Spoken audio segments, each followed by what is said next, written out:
There was a Sunday morning church service. It was going just fine. All of a sudden, this lightning bolt hit.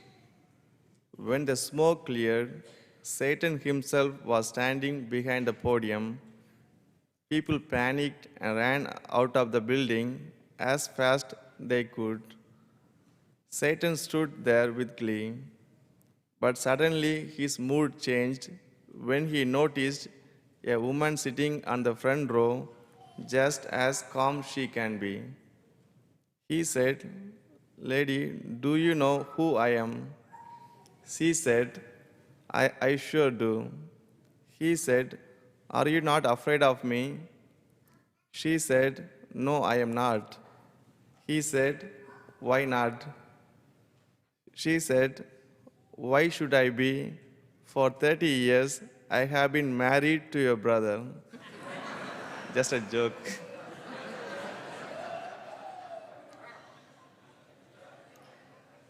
Dear friends, in Jesus Christ, we all make choices in the course of our lives. We make several choices in the course of the day, many of them not of any great significance. We choose to go shopping in the morning rather than the afternoon. We choose to have a coffee with a friend, then go for a walk. There are other far more significant choices that we make. We choose to take one particular career path rather than another. We choose this person as a friend or a life partner than another. These are fundamental choices which do not simply affect how we spend our day, but influence how we live our lives. Unlike the many smaller choices we make every day, we do not make these fundamental choices once and then forget about them. We renew them every day of our lives in our effort to be faithful to them. It is true that people's capacity for making choices is strongly influenced by their social background. Some have much greater scope of making choices than others. Yet, we all have some capacity to make those fundamental choices that express and shape who we are. In today's morning second reading from the first letter to the Corinthians, St. Paul speaks about God's fundamental choices, in particular, the kind of people that God tends to choose over others. The list of those who are the objects of God's preferential choice seems strange to our ears. According to Paul, God chose what is foolish by human reckoning, what is weak by human reckoning, those whom the world thinks common and contemptible, those who are nothing at all. God's choice are clearly not in line with ours. If we had a choice, we would tend to favor the strong over the weak, the wise over the foolish, the well regarded over the poorly regarded. What we tend to devalue, according to Paul, God highly values. The one whom God chose above all others was Jesus Christ. He was the chosen one of God. Yet, many of Jesus' contemporaries, looking at his life, and more especially at his death, would have considered him to be foolish, weak, common, and contemptible. The one on whom God placed the greatest value was perceived to have no values in the eyes of many.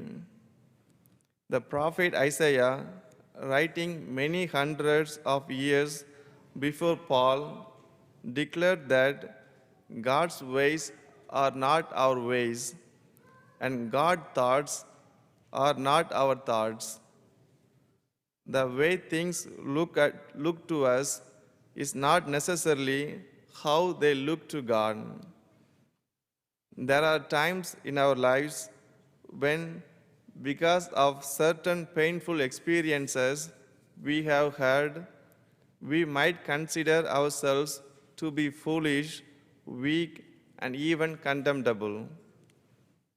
Today's morning second reading suggests that this perception we had of ourselves is not God's perception of us.